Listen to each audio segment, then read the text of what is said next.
박수종의 뉴스 정면 승부. 네, 여러분 오늘 하루 어떠셨습니까? 무더운 하루였죠? 에어컨 바람 나오는 사무실 밖에만 나오면 습기가 가득 찬 것 같습니다. 한미 관계도 그렇지 않나요? 문정인 특보, 동행 중인 김종대 의원, 노회찬 의원 등 많은 분들이 나서서 지금 방어를 해주시고 계십니다만 시기와 방법이 좀 아니죠? 미국에서 열린 학술대회가 아니었지 않습니까? 말하면 안 되죠. 속내를 거의 다 드러내는 건데 외교부 장관 뭐 하실 겁니까 이제? 자, 차은택, 김종덕 두 사람 사이 생각나시죠? 조국, 안경환 이분들 사이도 그렇습니다. 사제지간이라고 합니다. 정유라 아시죠? 안경환 위원장의 전 위원장의 자제가 위원장 시절, 인권위원장 시절 탄원서로 구제되었다고 하죠. 여자친구의 인권은 어찌 되었을까요? 그리고 서울대 입학을 했다고 합니다. 안경환 씨가 서울대 법대 시절에 박원순 시장의 딸이 서울대 미대에서 법학과로 전과를 했다 그래요. 설마 대기업 일감 밀어주기식 돌봐주기는 아니겠죠? 예, 다 사실이 아닐 거라고 믿습니다. 자, 그 와중에 부동산 투기 과열은 잡아야 하고요. 수출만 가지고 안 되니 내수도 살려야겠지요. 소득 늘려야 하니 비정규직의 정규직화. 계획의 끝은 어디일까요? 한번 잘못된 것을 보면 끝까지 추적하는 게 바로 계획의 본질입니다. 6월 20일 화요일 정면승부 시작하겠습니다.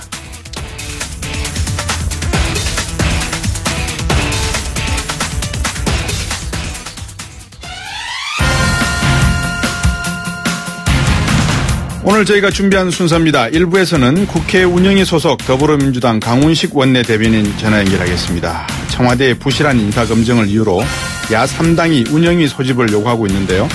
오늘 소속 의원들이 참석한 가운데 회의가 열렸지만 고성도 오가고 상당히 좀 파행적으로 흐른 것 같습니다. 상황 한번 짚어보겠습니다. 문재인 정부의 민생 공약 중 하나죠. 가계통신비 인하. 계획대로 추진되기 힘든 분위기입니다. 국정자문기획위원회에서 통신정책 설계 중인 최민희 의원 2부에서 전화 연결하겠습니다. 그리고 여러분 기다리시는 3부와 4부 정치 토크 시간입니다. 조국 민정수석의 운영위 출석과 사퇴, 운영위원장은 여당 몫이라고 대립하고 있는 여야의 복잡한 속내, 보수야당의 당권 경쟁 쟁점, 여러 가지 이야기들을 짚어보겠습니다. 경희대학교 노동일 교수, 배재대 정현준 교수 두 분 함께하겠습니다.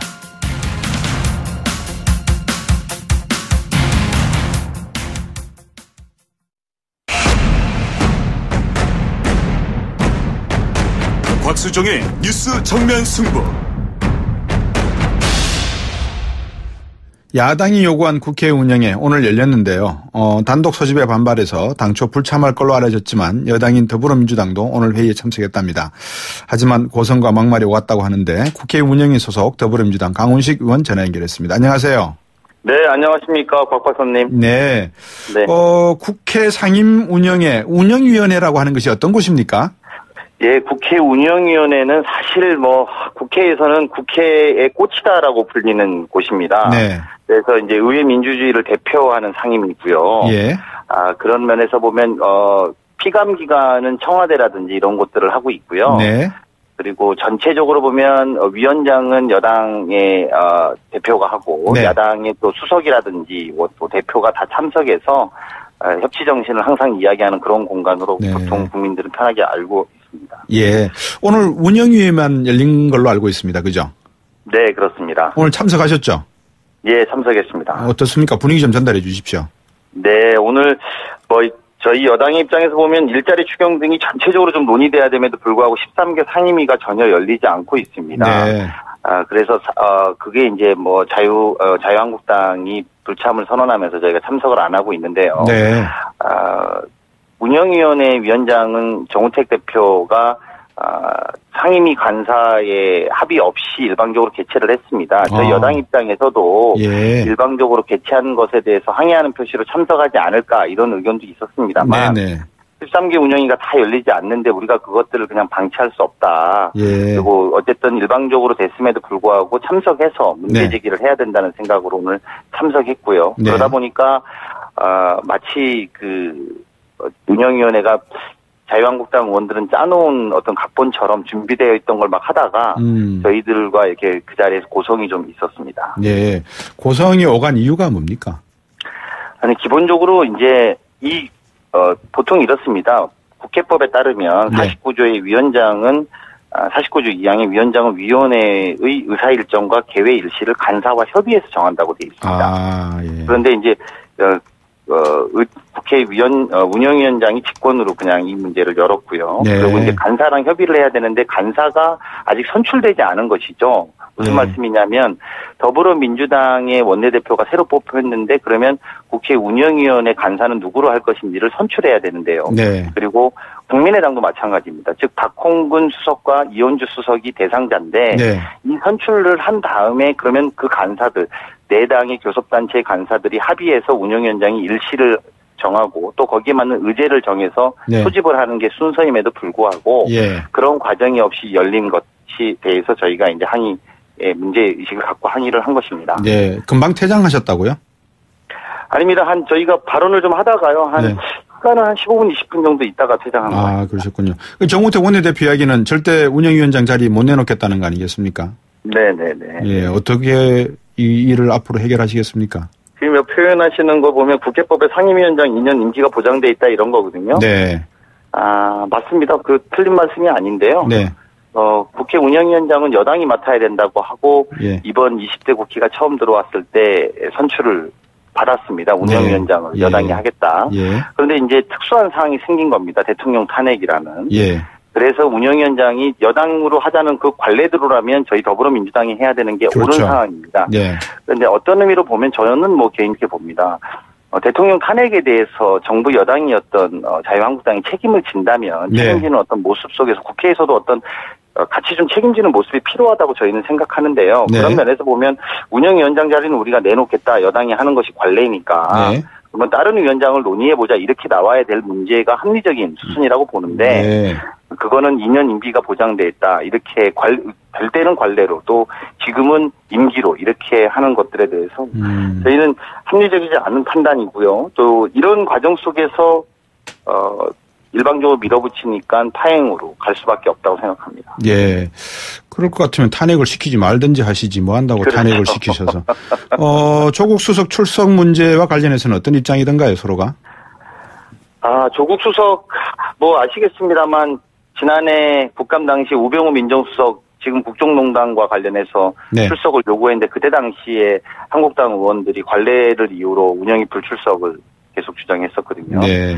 근데 그런 것들로 보면 정말 1년 전에는 상임위 관례였다고 했던 분들이 지금은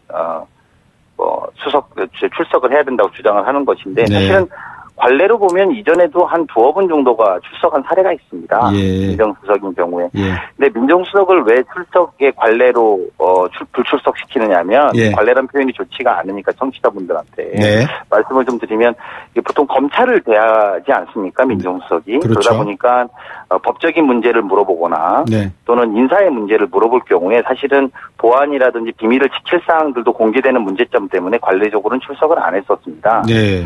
그래서 그런 것들이기 때문이기 때문에 근데 장기적으로 저 개인적인 의견입니다만 네. 장기적으로는 이런 관례는 조금씩 깨 나가야 되는 것 아닌가. 보안이나 이런 것들을 좀 지켜나갈 수 있는 약속이 된다면 네. 그리고 또 불필요한 뭐라고 할까요? 검찰 조사 중인 사건에 대해서 불필요하게 묻거나 또 예. 외압처럼 국회의원들이 하는 것이 막아진다면 네. 장기적으로는 좀 고민할 수 있습니다만 지금의 국면은 그런 것들이 다 아니라 예. 인사 문제를 가지고 계속 정치 쟁점화하는 것들이 자유한국당의 입장이기 때문에 예. 저희는 그것이 생산적인 논의가 되지 못한다라는 입장을 갖고 있고 네. 그런 면에서 보면 조국 수석이 불출석하는 게 맞다라고 생각하고 있습니다. 예. 아니, 우리 강원식 의원도 상당히 전향적이고 합리적인 분이기 때문에 이참에 관례 깨는 차원에서 조국 수석부터 관례를 깨버리시죠. 출석해서 네. 묻고 싶은 거 있으면 답해주면 되는 거 아닙니까? 네, 제가 대표가 아니라서 이런 시원시원하게 대답은 좀 못하겠는데요. 예. 말씀드린 것처럼 이제 그런 관례들은 좀 아까 말한 몇 가지 전제 그러니까요. 조건과 문제점들이 좀 검토가 된다면 예. 해볼 수도 있다고 저는 개인적으로 생각합니다. 왜 그러냐면 강훈식 네. 의원도 잘 아시겠지만 얼마 전에 청취자분도 6874번님이 이런 문자를 보내셨어요. 돈 봉투 회식도 관례라고 하지 않습니까? 네. 우리 사회에 지금 뿌리 받고 있는 이 관례라고 하는 공기관 그리고 정부의 기관 내 또 재벌 기업과의 공기관 권력기관과의 유착관계 이런 모든 것들이 관례화되어 있는데 맞습니다. 개혁을 한다면서 이거를 혁파하지 않고서는 어렵지 않습니까? 네. 저도 곽 박사님하고 생각이 비슷한데요. 네. 이 부분에 참 제가 좀 말씀드리기 곤욕스럽습니다만 네. 좀 합리적인 대화가 된다면 네. 그런 논의들도 다 충분히 좀 열어놓을 수 있는 그렇죠. 것 같습니다. 예. 근데 현재 한국당이 국회를 이끌어 나가는 모습을 보면 예. 청와대나 정부는 국민들의 힘으로 탄핵을 해서 바꾸었습니다만 네. 국회는 아직도 탄핵 이전의 모습으로 네. 여야가 특히 이제 본인들을 지키겠다는 야당의 특히 한국당입니다. 네, 다른 네. 정당은 그래도 공간들이 좀 있습니다. 논의할 것들도 좀 생기고요. 네. 그런데 한국당 너무 단호하게 그 과거의 어떤 시점에서 이야기를 하고 있기 때문에 저희가 참 이 문제를 합리적으로 푸는 어려운 점이 좀 있습니다. 그렇지만 저는, 예. 계속 여당의 입장에서는 계속 협의하고 그러셔야 논의를 되겠죠. 해나갈 입장입니다. 저는 개인적으로 한국당이 정말 안타까운 게 아직까지도 민의가 어디에 있는지를 잘 모르는 분들 같아요. 오늘 저 김정재 자유한국당 의원이 보좌관한테 보낸 문자 아세요? 네. 오늘은 조국을 공격하는 날이다. 이거 말씀이시죠? 좋게 이제 방송 용어를 쓰셨는데 그대로 읽어드리면 조국 조지는 날 이렇게 했거든요. 저도 네. 사실 오프닝 멘트에서 조국 교수하고 안경환 인권위원장 관계를 이야기했어요. 네. 차은택 씨하고 김종덕 그 문체부 장관 사이 사제관계 아닙니까, 그죠? 네. 뭐 조사할 게 있으면 조사를 하고 질문에 답할 게 있으면 답하는 거 되면 되지 않습니까? 네. 근데 맞습니다. 왜 이렇게 저희도 그렇게 예. 해야 된다고 생각합니다. 근데 이제 아까 방금 그 우리 박사님께서 말씀하신 것처럼 예.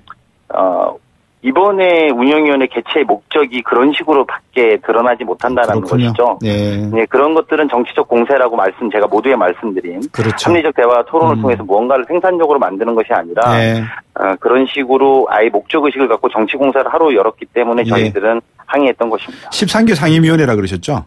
네, 그렇습니다. 그럼 지금 13개 상임위원회 중에서 운영위원회밖에 열리고 있지 않다 그러면 나라가 지금 이렇게 말로서 위중하다 그래놓고 외교적으로 지금 한미 정상회담이 내일 눈앞이고 그다음에 G20 정상회담도 내일 눈앞이고 모든 것이 외교와 안보와 경제 문제가 산적해 있는데 국회에서 국회의원들은 뭘 하고 계시냐 이 문제에 대한 우리 강훈식 의원이 말씀하신 대로 이야기를 하기 위해서 운영위원회도 열고 그중에 하나로 맞습니다. 조국 수석의 문제를 덜쳐대면 응하면 되는 거 아니겠습니까? 그죠? 그렇습니다. 말씀하신 것처럼 가령 예를 들면 추경의 문제라든지 네. 정부조직법들이라든지 이런 논의들이 진행되면서 그러면서 인사청문회도 열리면서 우리가 조국 수석에 대해서 이런 문제를 논의해봐야 되겠다. 네. 그리고 뭐 경제 전문가니까 더 잘 아시겠습니다만 G20 정상회담 같은 경우에는 특히나 경제 문제 굉장히 압축적으로 회의를 하는 것 아니겠습니까? 그런데 이런 것들을 국회가 뒷받침할 건 뒷받침하고 또 감시할 건 감시한다는 입장에서 논의하면서 이 과정에서 뭐 예를 들면 조수석이라든지 이런 문제도 우리가 함께 다루어 보자라고 하는 것이 합리적이라고 생각 들고요. 여당의 입장은 적어도 그런 입장을 갖고 지금 임하고 있습니다. 여당 입장에서 우리 강훈식 의원님 지금 인사 문제 말입니다. 네네. 이 검증에 부실한 것은 사실 아닙니까? 예. 그 청와대에서도 밝힌 것처럼요. 네. 그 사실은 우리가 전임 정부의 시스템밖에 없는 상황에서 또 동시에 전임 정부의 인사 자료는 전혀 없는 상태입니다. 그러니까 모든 자료를 다 파기시켰고 그다음에 컴퓨터까지 다 그 지워놓은 상태에서 인사 자료는 제로이고 하지만 시스템만 남아 있었던 것이죠. 그래서 그런 부분에 저희가 아쉬운 점이 분명히 있다는 건 사실입니다. 그리고 이번 과정을 거치면서 그 안경환 후보자를 거치면서 인사추천위원회를 다시 이제 제대로 가동해서 좀 더 엄격한 그리고 국민들이 납득할 만한 그런 후보자를 추려야 된다고 생각합니다. 그 청와대에서 일을 하거나 정부에서 일을 할 수 있는 사람들의 인사 파일이 어떻게 되어 있는지 모르겠지만 여야를 막론하고 보수 진보를 막론하고 전국에 흩어져 있는 인재들과 강호의 고수들을 다 쓸어 모아서 활용해야 된다는 측면에서 놓고 보면 보수가 집권을 해도 낙하산은 안 되고 진보가 집권을 해도 낙하산은 안 되지 않습니까? 그런 면에서 그렇습니다. 진보가 먼저 희생을 좀 하실 필요도 있지 않나 하는 생각이 드는데 뭐 그 문제는 차치하고 국회 정상은 언제쯤 가능하다고 보세요? 뭐 저희는 정말 협의에 따라서 언제든지 응할 생각인데요. 말씀 제가 드린 것처럼 이게 또 이렇습니다. 바른정당과 국민의당은 약간의 공간들을 조금씩 열면서 적어도 협의는 좀 해보자라는 입장을 갖고 계신데 한국당 입장에서 모든 것이 보이콧이고 오늘 심지어는 아까 방금 우리가 이야기한 한미 정상회담이나 G20가 있는 예. 상황에서 예. 외교부 장관이 인사하러 왔었는데 네. 한국당은 인사를 받지 않겠다고 한 것이죠. 예. 사실은 합리적인 야당이면 강경화 후보자를 반대했지만 예. 한미 정상회담에서 이런 논의, 특히 뭐 사드라든지 주문할 것들이 굉장히 많지 않겠습니까? 네네. 그래서 이런 것들도 지적하고 요구해서 예. 정상회담을 가는 외교부 장관이 예. 이런 문제들은 좀 잘 처리해서 와서 또 보고를 하겠습니다. 예. 이런 분위기를 만드는 것이 아쉽습니다. 그래서 예. 저희는 빨리 좀 열었으면 좋겠고 정상화시키고 그러니까요. 있다는 의지를 갖고 계속 접촉하고 있습니다. 예, 이 말씀을 좀 의원총회 할 때 좀 전해주세요. 촛불 집회 때 그 촛불이 여의도를 향할 수도 있다라는 말을 어느 분이 분명히 하셨습니다. 그게 아직 네. 촛불이 꺼지지 않았으니까 국민을 좀 두려워하시고 특히 자유한국당, 바른정당 또 국민의당도 국가를 위한 일이라는 것에서는 뭐 여야를 떠나야 되지 않겠나 저는 그렇게 생각합니다. 네, 알겠습니다. 예, 오늘 말씀 잘 들었습니다. 감사합니다. 네, 고맙습니다. 예, 더불어민주당 원내대변인 강훈식 의원이었습니다. 입으로 돌아오겠습니다.